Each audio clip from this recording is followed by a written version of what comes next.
Hello dear friends, this is lecture number second, chapter number second, cell division. Dear students, lecture number first में आपको एक brief concept दिया था cell division का, और वहाँ पर मैंने आपको बताया था इंटरफेस और माइटोसिस के बारे में, हल्का सा इंट्रोडक्शन था। तो डियर स्टूडेंट, इस लेक्चर में मेन जो चीज़ हम देखने वाले हैं डैट इज़ द माइटोसिस। हम माइटोसिस को डिटेल में देखेंगे और साथ में ये समझने की कोशिश करेंगे कि सेल डिवीजन और माइटोसिस, इसका कनेक्शन क्या होता है आपस में। डियर स्टूडेंट, माइटोसिस असल में सेल डिवीजन को ही कहते हैं। सेल डिवीजन का मतलब होता है एक सेल का दो सेल में डिवाइड हो जाना, यानी कि एक पेरेंट सेल का दो डॉटर सेल में डिवाइड होने को क्या कहेंगे? सेल डिवीजन का नाम देते हैं। अब सेल डिवीजन की अगर मैं बात करता हूं तो सेल डिवीजन बेसिकली दो स्टेप पर मुश्तमिल होती है।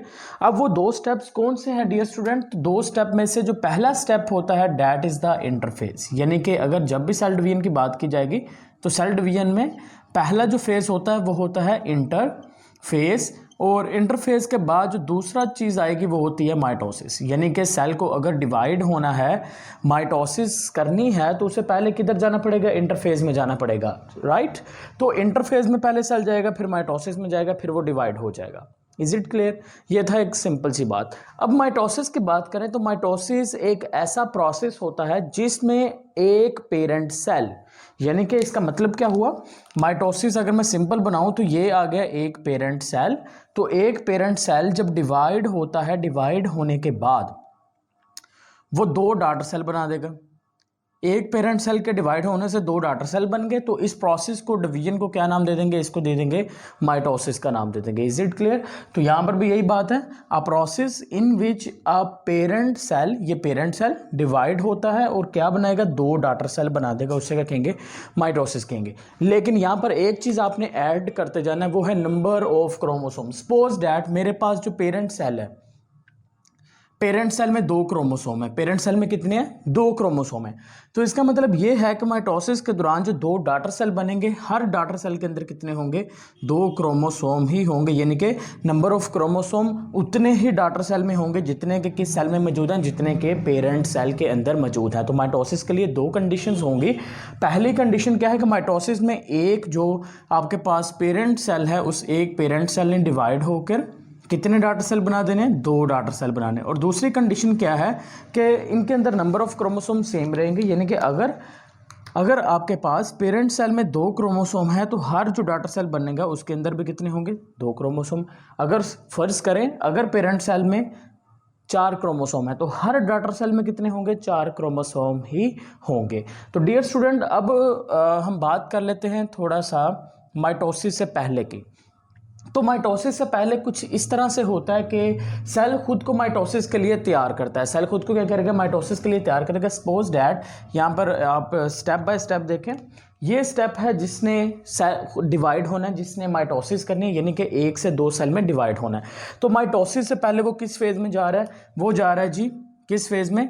इंटरफेज में। अब इंटरफेज में होता क्या है, कौन कौन सी चेंजेस आती हैं? डियर स्टूडेंट्स, दोनों डायग्राम को जरा गौर से देखें तो हमें पता चलेगा। दोनों डायग्राम के अंदर आपको न्यूक्लियस दिखाई दे रहा है। न्यूक्लियस के अंदर कितने क्रोमोसोम है? एक और दो, दो क्रोमोसोम है। इधर कितने क्रोमोसोम है? इधर भी एक और दो क्रोमोसोम ही हैं, लेकिन थोड़ा सा फर्क आ गया है यहाँ पर। अब फर्क क्या आया? फर्क आपको समझना। फर्क डियर स्टूडेंट यहाँ पर आया है क्रोमोसोम की डुप्लीकेशन का। देखें डियर स्टूडेंट, अब अगर आप इंटरफेस से पहले सेल को देखते हो तो उसके अंदर जो क्रोमोसोम की शेप है वो कुछ इस तरह से है, राइट। लेकिन जैसे सेल इंटरफेस में गया तो इंटरफेस के दौरान उसके जो क्रोमोसोम है वो डबल हो गए। ये देखें, क्रोमोसोम क्या हो गए? इस तरह से डबल हो गए। ये देखें, ये डबल हो गया। इसी तरह से ये जो क्रोमोसोम था, ये क्रोमोसोम भी क्या हो जाएगा? Same to same as it is double हो गया, राइट। यहां तक बात समझ में आई? तो इंटरफेस बेसिकली ये जो स्टेप है, दिस स्टेप को आप क्या नाम दे देंगे? This one is known as interface. और इंटरफेस के दौरान जो क्रोमोसोम्स हैं उसकी क्या होगी? डुप्लीकेशन। तो यहां पर आप लिख भी सकते हैं कि क्रोमोसोम्स बिकम्स डबल। क्रोमोसोम क्या हो गए? डबल हो गए। अब क्रोमोसोम डबल हो गए, क्रोमोसोम ने खुद को तैयार कर लिया है माइटोसिस में जाने के लिए। जब इंटरफेस हो जाएगा तो इंटरफेस के बाद सेल ने किस में जाना है? माइटोसिस में जाना है, राइट। अब माइटोसिस के अंदर बेसिकली डियर स्टूडेंट दो डिवीजन्स होती हैं। अब दो डिवीजन कौन सी हैं? पहली जो डिवीजन होती है उसे आप नाम देते हैं कैरियोकाइनेसिस का। कैरियोकाइनेसिस। और माइटोसिस के अंदर जो दूसरी डिवीजन होती है उसका नाम डियर स्टूडेंट होता है साइटोकाइनेसिस।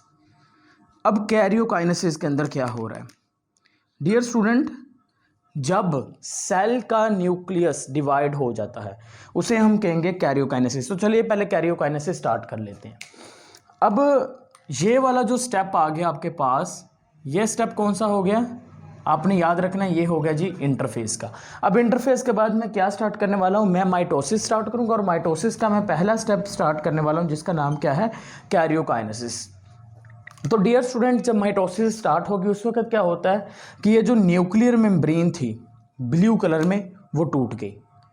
टूटने से क्या हुआ, सेल थोड़ा साइज में बड़ा हो गया, न्यूक्लियर मेम्ब्रेन टूट गई और जो क्रोमोसोम थे वो देखें सेल के सेंटर में आ गए। सेल के कहां पर आ गए, सेंटर में आ गए। अब सेल के सेंटर में आ गए और यहां से ये देखें डियर स्टूडेंट, कुछ धागा नमा स्ट्रक्चर हैं जो क्रोमोसोम के साथ जाके अटैच्ड हो रही हैं। अब ये जो धागा नमा स्ट्रक्चर हैं जो क्रोमोसोम के साथ जाके अटैच होंगे, इसको आप नाम दे देंगे स्पिंडल फाइबर का। क्या नाम देंगे, स्पिंडल फाइबर्स। धागा नमा स्ट्रक्चर होंगे जो क्रोमोसोम के साथ अटैच हो गए। अब हुआ कुछ यूं कि जब धागा नमा स्ट्रक्चर देखें इधर से भी अटैच हो गए, इधर से भी अटैच हो गए, क्रोमोसोम ऐसे था मौजूद। पहले ये एक क्रोमोसोम था इंटरफेस से पहले, देन क्या हुआ, जब इंटरफेस हो गया तो क्रोमोसोम कुछ इस शेप में आ गए। अब इधर से भी आके देखें स्पिंडल फाइबर इधर से भी आके अटैच हो गए, स्पिंडल फाइबर इधर से भी अटैच हो गए। फिर क्या होगा, स्पिंडल फाइबर क्या करेंगे, इन क्रोमोसोम्स को खींचना स्टार्ट करेंगे। जब स्पिंडल फाइबर खींचना स्टार्ट करेंगे तो जो क्रोमोसोम है, ये देखें ये एक क्रोमोसोम, ये उसी क्रोमोसोम की कॉपी है, यानी कि क्रोमोसोम एक ही है लेकिन उसकी क्या है, कॉपी है। तो क्या होगा, जो क्रोमोसोम की कॉपीज होंगी वो सेपरेट हो जाएंगे। देखें एक क्रोमोसोम सेल के इस तरफ चला गया, दूसरा क्रोमोसोम सेल के इस तरफ चला गया। तो एज इट इज मैं नेक्स्ट डायग्राम यहां पर बना के दिखाता हूं। तो नेक्स्ट डायग्राम कुछ इस तरह से बन गई, यानी कि ये सब सेपरेट हुए, पहले इस तरह से थे फिर इस तरह बन गए, फिर जब सेपरेट हुए तो ये देखें ये इधर आ गए और इसकी जो कॉपी थी, ये साथ वाली जो कॉपी बनी हुई थी वो सेल के इस साइड पर चलेगी, सेम टू सेम ये इस साइड पर आ जाएगा और इसकी जो कॉपी होगी वो सेल की दूसरी साइड पे चली गई। और इसको लेके कौन जा रहे हैं, इसको ये धागा नुमा जो स्ट्रक्चर है वो अपनी तरफ खींच के लेके जा रहे हैं। देन जब ये क्रोमोसोम अपने इन पूल्स पे पहुंच जाएंगे, देन जब ये क्रोमोसोम कॉर्नर्स पे कोनों पे पहुंच जाएंगे, उसके बाद क्या होने वाला डियर स्टूडेंट, उसके बाद अगेन दोबारा क्या हो जाएगा, जो न्यूक्लियर मेम्ब्रेन होगी वो बन जाएगी। देखें यहाँ पर न्यूक्लियर मेम्ब्रेन टूट गया था जब इधर आए, तो यहाँ पर क्या होगा, न्यूक्लियर मेम्ब्रेन अगेन बन जाएगी। तो कुछ इस तरह से ये जो स्पिंडल फाइबर्स होंगे ये टूट जाएंगे, स्पिंडल फाइबर्स क्या हो गए, डिसऑर्गेनाइज हो गए, टूट गए।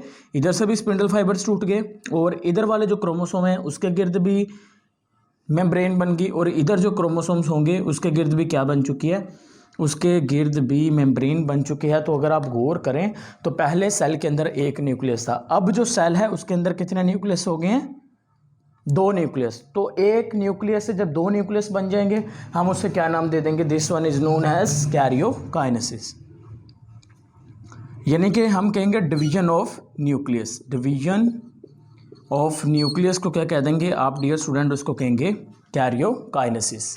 डियर स्टूडेंट अब हम नेक्स्ट देखते हैं, नेक्स्ट है आपके पास साइटोकाइनेसिस। तो साइटोकाइनेसिस में क्या होगा, देखें ज़रा, अब दो न्यूक्लियस तो बन गए, उसके बाद क्या होगा डियर स्टूडेंट, आपको पता है सेल के अंदर इस तरह से कुछ फ्लूइड मीडियम भी होता है, non viscous and non transparent, जिसको हम क्या नाम देते हैं, जिसको हम कहते हैं साइटोप्लाज्म का। राइट, सेल के अंदर साइटोप्लाज्म होता है ना, बिल्कुल होता है। तो ये अभी मैं साइटोप्लाज्म बना रहा हूँ, पहले मैंने इसलिए नहीं बनाया था बिकॉज हमें सिर्फ कैरियोकाइनेसिस समझनी थी। अब मैं साइटोप्लाज्म बना रहा हूँ क्योंकि साइटोप्लाज्म का यहाँ पर कुछ काम है जिसको हमने समझना है, इसलिए साइटोप्लाज्म। अब अगेन क्या होने वाला साइटोकाइनेसिस के दौरान, डियर स्टूडेंट साइटोकाइनेसिस के दौरान ना ये जो मेम्ब्रेन होगी, ये मेम्ब्रेन अंदर की तरफ फोल्ड होना स्टार्ट हो जाएगी। मेम्ब्रेन देखिए अंदर की तरफ फोल्ड हो रही है, इधर से भी मेम्ब्रेन क्या हो जाएगी, अंदर की जानिब इस तरह से फोल्ड होती रहेगी। जब मेम्ब्रेन अंदर के जानिब फोल्ड होती रहेगी, फाइनली ये मेम्ब्रेन्स एक दूसरे के करीब आ जाएंगी और ये अटैच्ड हो जाएंगी। जब ये अटैच्ड हो जाएंगी तो फाइनली आपके पास जो ये वाला सेल होगा ये सेपरेट हो जाएगा, इधर वाली साइड पर आ जाएगा और ये जो होगा इधर से एक और सेल बन जाएगी, यानी कि एक सेल इधर बन जाएगा और दूसरा सेल इस साइड पर बन जाएगा। तो मैं ज़रा बना देता हूँ आपको, बेशक ऊपर करके बना लें, यहाँ पर बना लेते हैं। चले तो डियर स्टूडेंट, एक सेल इधर बन गया, दूसरा सेल इस साइड पे बन गया। दोनों के अंदर ज़रा क्रोमोसोम काउंट करें। ये वाला जो न्यूक्लियस था ये इस सेल में आ गया, ये वाला न्यूक्लियस इस सेल में आ गया। इधर क्रोमोसोम कितने हैं, 1 और 2, इधर 2 क्रोमोसोम है। इस सेल में कितने क्रोमोसोम आ गए, इस सेल में भी 2 क्रोमोसोम है। और डियर स्टूडेंट, अब नोट करें वो सेल जिसको मैंने डिवाइड करवाया, और ये सेल, इस सेल के अंदर कितने क्रोमोसोम है, 1 और 2। तो कितने क्रोमोसोम है टोटल, 2 क्रोमोसोम। देखें तो एक पेरेंट सेल से 2 डॉटर सेल बन चुके हैं, और उन दोनों डॉटर सेल्स के अंदर, दोनों डॉटर सेल के अंदर उतने ही क्रोमोसोम हैं जितने के पेरेंट सेल के अंदर थे। और इसको आप क्या नाम दे दोगे, इस पूरे होल प्रोसीजर को आप नाम दे दोगे, this one is known as mitosis. Is it clear dear student? Again मैं एक बार आपको रिवाइज करवा देता हूँ, क्योंकि ये एक इम्पोर्टेंट लेक्चर है, और नेक्स्ट आप जितने भी आपके फेजेस आएंगे वहाँ पर आपको ये करना पड़ेगा, ठीक है? तो अभी से समझ लें, बेहतर रहेगा, बहुत ही आसान अल्फाज हैं। डियर स्टूडेंट, माइटोसिस था। माइटोसिस मैंने कहा कि एक ऐसी डिवीजन होती है जिसमें एक पेरेंट सेल 2 डॉटर सेल में डिवाइड हो जाएगा। जितने क्रोमोसोम के नंबर पेरेंट सेल में होंगे उतने ही क्रोमोसोम के नंबर डॉटर सेल के अंदर आ जाएंगे। यहाँ पर देखें, पेरेंट सेल में 2 क्रोमोसोम है, तो हर डॉटर सेल के अंदर 2 क्रोमोसोम ही आ रहे हैं। अगर सपोज करें पेरेंट सेल में अगर 46 क्रोमोसोम होंगे तो हर डॉटर सेल में कितने क्रोमोसोम आएंगे, 46 क्रोमोसोम आ जाएंगे। अब देखें, a process in which a parent cell, एक पेरेंट सेल डिवाइड होगा into 2 daughter cell, and number of chromosome in each daughter cell remain same as in the parent cell. समझ आ गई बात? यानी कि सेम रहेंगे क्रोमोसोम भी, और एक सेल से 2 सेल बन जाएगा। अब बात यहाँ पर समझने की ये है कि माइटोसिस यानी कि सेल के डिवाइड होने से पहले सेल को जाना पड़ेगा एक और फेज में, उसका नाम था इंटरफेज। क्यों जाना पड़ता है? क्योंकि सेल ने अपने नंबर ऑफ क्रोमोसोम डबल करने होते हैं। तो एमसीक्यूज भी बन सकता है कि इंटरफेज में क्या होता है कि क्रोमोसोम्स के नंबर क्या हो जाएंगे, डबल हो जाएंगे। डियर स्टूडेंट, यहाँ पर देखें, ये आपके पास एक सेल है जिसने माइटोसिस करनी है। इसमें क्रोमोसोम काउंट करें कितने, 2 क्रोमोसोम्स हैं।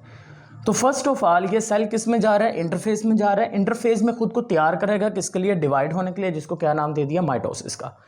अब इंटरफेज में गया तो क्रोमोसोम देखे कितने हैं, 2।